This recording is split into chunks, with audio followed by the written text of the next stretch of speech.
Bismillahirrahmanirrahim. Assalamu alaikum, everyone. Welcome back. We are season, I don't know, episode, I don't know. I think this is season 5. Woo. Yikes. It's been a minute. It's been a while. So, we are or is back. It season 4? I don't know. I guess I should have checked. On location in beautiful Kuala Lumpur, Malaysia, for another episode of Saleh Family Speaks. It's only 1 year removed since our last episode, so yeah. Season whatever it is, it's, Season whatever it is. Used to be back in the day when you watched TV. Okay, but wait. People are like, why are you in Malaysia? What happened? You have to go back and watch those videos. They missed a chapter. You got to go back and... Okay, but there's a lot of people on here that don't follow us on YouTube. They're just following us on Spotify. So. Well, you're going to have to get a YouTube account and check that out.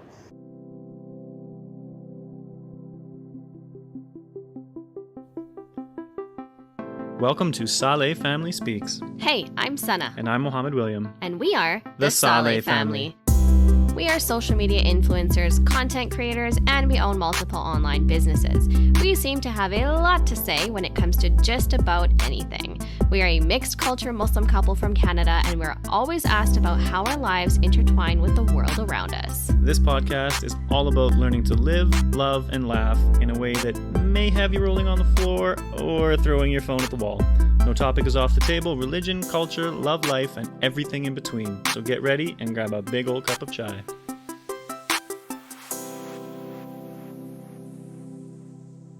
I mean... Let's rewind. Okay, let's go back. Let's rewind. First, let me just say I don't normally sound like this. Yeah. I feel like somebody made pancake batter and left it out overnight, and then while I was sleeping, poured it into my sinuses. Oh, that's a nice visual. Very nice. Oh, that's a lovely visual. You should get the visual of me trying to get it out. That's so gross. Okay, the last episode we did, you guys, was February 13th, 2023. So let's go back to that point. It's been over a year. Let's go back to that point. Why have we been away? Well, okay, so February 16th, it was one of the most amazing days of our lives. We had our son. We birthed a child. Yeah, well... And then we disappeared because... I didn't really do too much birthing. Well, you didn't, but I did that. I was there. Yeah, I birthed the baby. So if you guys missed a chapter and you have no idea why we have not been active on our podcast, it's because we had a baby. Yep. And nobody knew about it. Yeah, we managed to keep it a secret through our vlogging in Mexico while we were there. Oh, yeah. Nobody knew you were pregnant. Yep. We kept it a secret the whole 9 months. And then everybody was super shocked and surprised. Yeah, and then we disappeared from our podcast like we normally do. We usually disappear for about a year, and then we come back hard, and then we're consistent. So let's try to keep it consistent. Yeah, well, this time we've actually got a pretty solid lineup of guests. Mm-hmm. So I think we'll be okay. Good. Yeah. But so let's get to it. So we had our son in February. We went back home in April to British Columbia. Yeah. We got to spend some time with the family. Then we went to Alberta, Calgary, where my siblings reside, and a bit of time there. We came back home, and then we left for a month. Where did we go? Lebanon, Jordan, Palestine, Dubai, Saudi. Yeah, that was a busy trip. So most of that trip we were on a humanitarian trip with HCI Canada, an amazing charity that we are currently working with, have been working with for years. Yep. And we went to go and fundraise for refugees. Yep, it was amazing. We got to go to the largest Palestinian refugee camp in Lebanon. Yeah, in southern Lebanon, by the way. Southern Lebanon. We got to go to a Syrian refugee camp, Palestinian refugee camp, and Syrian refugee camp.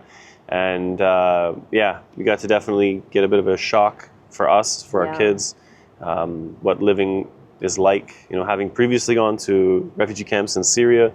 I was a bit accustomed, or at least had that in my mind. Not. It was definitely a shock. It was like, here you are. This is the reality, it was right? a straight up tent city, and but that was the nice one. Heartbreaking to see how many kids were there. Yeah, that was the nice camp with the tents. Yeah. When we went to the apartment complex. Where the streets are this wide, the electrical wires are right here, and the water's drizzling through them. The refugee camps, so there's different types. When you hear refugee camp, automatically you think tents, right? The refugee camp that we visited in Lebanon was a Palestinian refugee camp, and many of those people were expelled from Palestine from 1948. Yeah, and originally it started off as tents. Yeah, and then they were only given how much of a square footage? I can't remember. I think it was like 2 kilometers. It's like of land. 1 or 2 square kilometers, and there was 63,000 people living in. And because it's just apartment stuck to an apartment to an apartment, you can't. They built it up, but it's built up in such a way that it's so unsafe. Yeah. There's thousands, literally thousands of wires exposed and sewage water falling on the wires. They were telling us that on average there's like 10 people that die every year just from electrical. Yeah, heartbreaking. It was definitely heartbreaking. And all those people that are in those refugee camps are descendants of refugees. And then from that point we went to Jordan. You got sick. We didn't get to do much there, but we were only there for a couple of days. And then we went to Palestine. Alhamdulillah, we got to go to Masjid al-Aqsa. Best experience. We got to spend some amazing time, in prayer. And it was just an overall phenomenal experience. And we got to visit some displaced people as well in the West Bank. We're going to try to summarize this so it's not too much, but all of this stuff we've covered in previous videos, and you guys can swing back and check that out. From that point, we finished up the humanitarian trip, and we decided that we were going to check out Dubai as a potential place to live. So we stayed there for traveled a few to Dubai. Then we were like, hey, wait a second. We're so close to Saudi. Why don't we do Omra? Yeah. So that was your first time going to my first Saudi. time. My second. Okay, so you've been for Hajj and you've been for Omra before. I did Omra before my Hajj, so it's the same. It's the same trip. Okay. It's basically my second time there. Gotcha. Okay, but so you've been. For me, it was the first. The kids.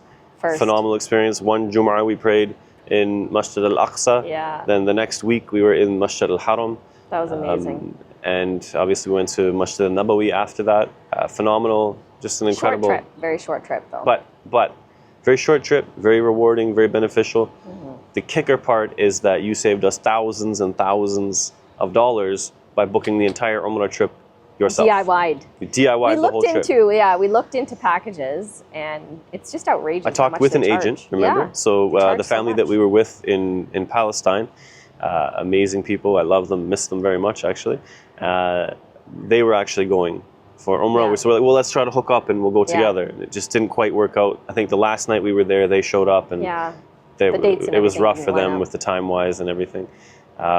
But I was speaking with his agent and quoted me $7,000 Canadian, right? Yeah, from Dubai to the flights to Saudi, the train, like everything transportation. Yeah, and then you got it for. You remember? $4,000. So save $3,000 all in round trip from Dubai, hotels, accommodations, food for all of us. For all of us. And for the same duration. Yeah, it was because it's all we had for time. Yeah. So we did that. It was phenomenal as a family, being able to do, we made tawaf. You had Yusuf on you sleeping, the whole tawaf, the whole Safa and Marwa, he was sleeping on you. Zainab was on my shoulders. We did it really late. We did it at like 12 a.m. It was like 11 is when we started. Yeah, I think we ended it at like 2, 3 a.m. Yeah, but it was perfect. Yeah. We were so close to the Kaaba. The sun wasn't super hot. Well, there was no sun. Sorry, it was in the middle of the night. I meant like the weather was not. It was nice. It was very bearable. Like it was bearable. So the kids had an amazing time. They did the whole thing. Amina, every moment. She did every step, man. That Zainab did Safa on my shoulders, which was tiring. Yeah. But alhamdulillah, that was amazing. So then we came home. Yeah. And then we hung out for about a month. Then we were like, oh, let's go to Spain. Then we went to Spain. Why did we go to Spain? So we went to Spain with a friend of mine. She owns a company. It's called Sisters Getaway. And it's basically a group of Muslim sisters that get together a few times a year and do retreats together. Very intimate settings. And no men. No men. And this I didn't stay at the place. We had an Airbnb. Yeah, we had a separate place. But this is like next level retreat. Like this is not like your typical vacation. You go on these retreats and you get to do group activities like they did leatherworking, they did creative writing, dhikr sessions, hiking together, like really unique. And the bonds that these sisters and also we got to go to Granada. Yeah, we went to Granada. Which we got to go to the Alhambra Palace, I guess it is, which was pretty amazing. Cool. It's pretty amazing to see what Muslims did so many years ago. And what we're incapable of doing in today's day and age. You look back at that and it's like the artistic architecture of that entire palace. It's unreal. And I kept staring at it. I was like, how did they do this back in the day? It's not like they had like laser printing machines, like all by hands. Yeah. Unreal. So if you have a chance, guys, to go to Spain, highly recommend it. It's definitely like a place you got to go at least once. And the weather was beautiful. We got lucky. It was so beautiful. It was perfect. The whole time we were there. And we were there for like a week. Yeah. I think about a week. I think a little over a week. And obviously, for those of you that know, is that the southern parts of Spain were under Muslim rule for about 800 years. Yeah. And so you have that Muslim flair everywhere you go, including in this tiny little village. What was the town called that we stayed in? Orgeva. Orgeva. And I mean, there was like 3 halal restaurants. I know, it was so random. I tell you this, like when he says village, he's not exaggerating. It's literally like one street and like houses that kind of stem. And the roads, oh my God. Okay, let me just preface this by saying Will is an extraordinarily talented driver. Because I think I'm good at driving. I cannot drive in Spain, man. The roads... Yeah, literally, I had mini heart attacks. At points, there was maybe an inch on either side of the car. Oh my God. I don't even know if we're supposed to drive in. I don't even know if they were roads. And it's not like a little bit of space. It's like a whole street like that. And then you got to turn, and then there's somebody coming. Yeah, if someone comes, you got to backtrack all the way up. Yeah, it was fun. Wow, it was fun. You thought it was fun. It was a rental car. I didn't really care if I scratched it, to be honest. You didn't scratch it. You didn't scratch it. Well, there was no.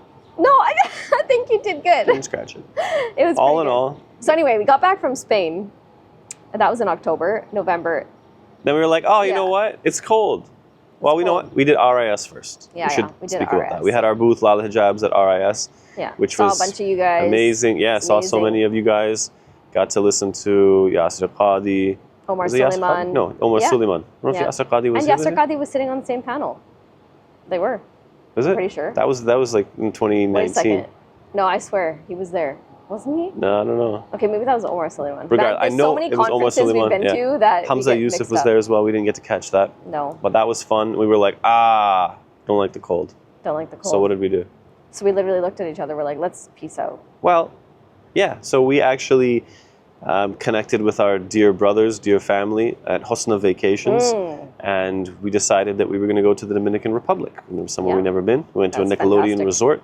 And obviously, guys, if you don't know, kind of like Sisters Getaway, the family at Hosna Vacations, they purchased the entire resort for the 3-4 days that everybody was there. They went in prior to our arrival. They cleaned out all the kitchens. They brought in hundreds and thousands of pounds of halal food. Shout out to Ali in Chicago, who was one of the suppliers of the beef in the Dominican. And they also, let's preface this by saying they get rid of the alcohol. There's no alcohol. There's no drunk people. There's no. The whole resort, other than the staff, is Muslim. Yeah. Really cool concept. Yeah. Really, really cool concept. And they didn't want us to leave.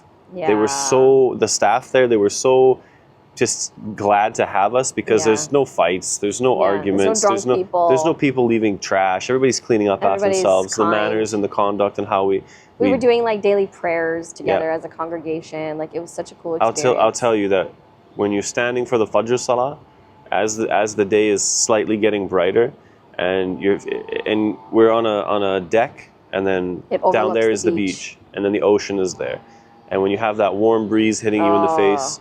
As the imam, which they brought in specifically for the salah and for the constant, the reminders and the programs. From Calgary, I believe. Sheikh Tilly. Yeah.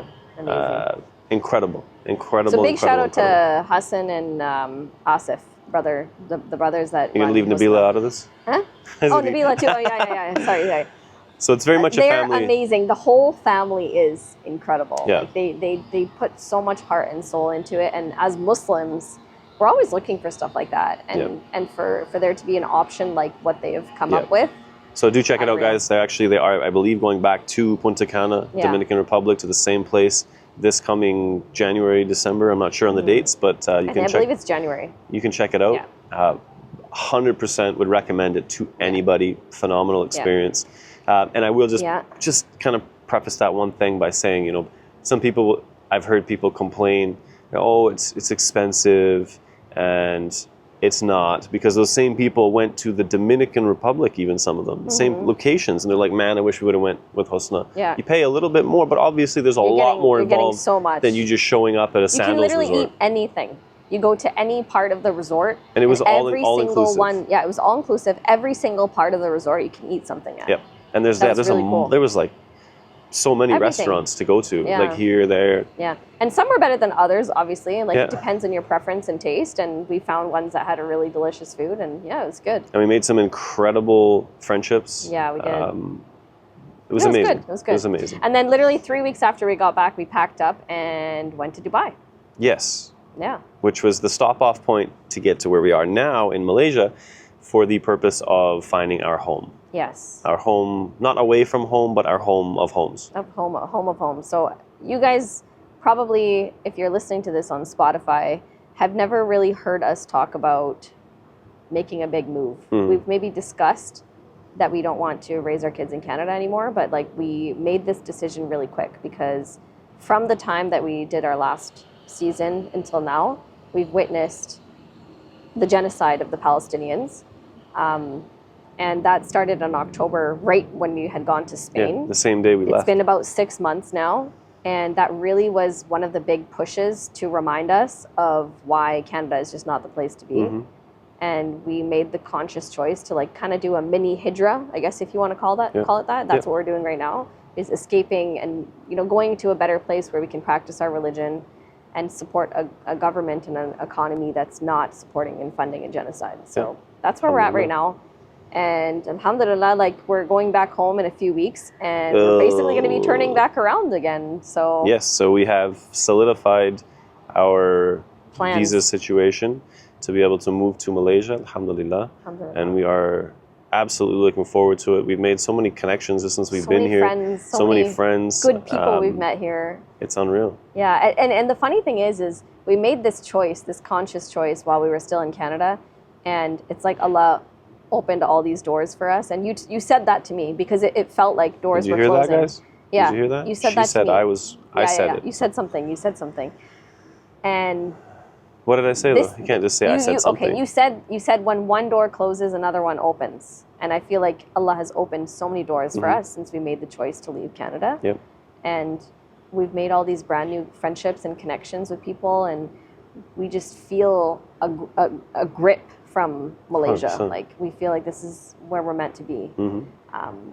Yeah, it's been unreal. And so far being here for what, a month now, roughly? We came here in a little over about a month. Yeah. So there's nothing that I would say that I'm unhappy with. You know what I mean? Things are different, obviously. Definitely. Depending where you go, it's going to be upscale. It's going to be not upscale. The grocery stores are going to be different. The food's going to be different. But the amenities are amazing. Yeah, all in all, I mean, it's just such a perfect fit for us as a family, for us as Muslims, for us as people who, again, are witnessing a genocide take place. And interestingly enough, and I was listening to this just the other day, is that when we look at the Holocaust, right, no one really knew until after it had happened. Whereas this is taking place, and we're seeing it happen every day. Yeah. Every day we're seeing it happen. It's for 6 months. We're witnessing it firsthand. Yep. And the crazy thing is the world has turned a blind eye, and it's made us realize, like, it doesn't matter where you are in the world. No. If this is happening to you and people aren't taking any notice, the world has failed. The world has failed. People have failed. Humanity has failed. Yeah. First and foremost, not to blame the Western nations. First and foremost, on the Muslim nations. We have failed our own people, our own selves. Ummah, yeah. And then obviously, next in line to that is the people who claim to be promoters of peace and democracy and freedom in the world. The UN. And then they are allowing and facilitating this to happen. That'll be on another podcast, guys. We're going to do an entire episode on Gaza and Palestine. And that'll be coming very pretty shortly, quick, probably like roughly around And one thing we want to mention is we actually, while we were here in Malaysia, we traveled to Turkey and met with survivors of the genocide, children that had been severely injured. Amputations, third-degree burns. Yeah. It's heartbreaking, heartbreaking. Kids literally are kids' age. Yep. Like Yusuf's age, a little boy that we met with no leg. Yep. I'll never forget that boy's face. But we're currently fundraising for these children. We're currently fundraising for providing meals in Gaza. So yeah, definitely check that out as well.